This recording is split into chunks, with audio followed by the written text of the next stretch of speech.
लाडक्या बहिणींसाठी खुशखबर आहे।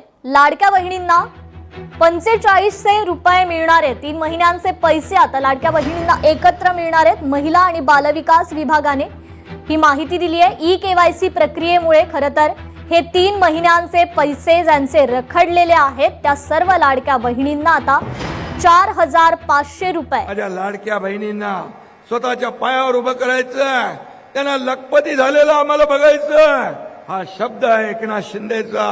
तुम्हाला मी सांगतो, जे बोलतो आम्ही ते करतो। आता 3 महिन्याचे एकदम 4500 रुपये तुमच्या खात्यामध्ये जमा होणार आहे। आणि मी हेही सांगतो, कोणी माईकाला आला तरी माझ्या लाडक्या बहीण योजना कधीही बंद होणार नाही। उलट मला पत्रकार विचारतात, तुम्ही 2100 रुपये म्हणालात वचननाम्यामध्ये। मला हा बोललो, मी मुख्यमंत्री होतो, मी देवेंद्रजी अजितदादा आम्ही बोललोय, आम्ही ठरवलंय आणि म्हणालो योग्य वेळी तेही आम्ही देणार, योग्य वेळी जे बोललोय तेही आम्ही करणार। आम्ही कुठलेही फुकटचं आश्वासन देत नाही, जे बोलतो ते करतो।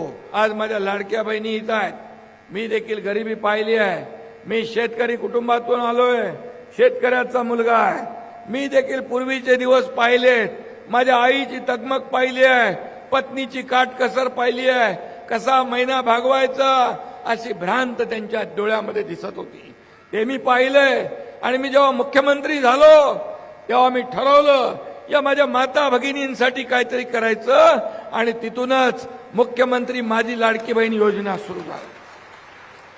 अनेक लोकांनी विरोध केला, अनेक लोकांनी खोडा घातला, अनेक लोक कोर्टात गेले, परंतु तुमचा लाडका भाऊ एकनाथ शिंदे मुख्यमंत्री होता, त्याने ही योजना पूर्ण केली। मी देवेंद्रजी अजितदादा आम्ही मिळून ठरवलं ही लाडकी बहीण योजना किती अडथळे आले तरी सुरू करायची। तुम्हाला माहित आहे या लाडक्या बहीण योजनेला वर्षाला किती रुपये खर्च होतो?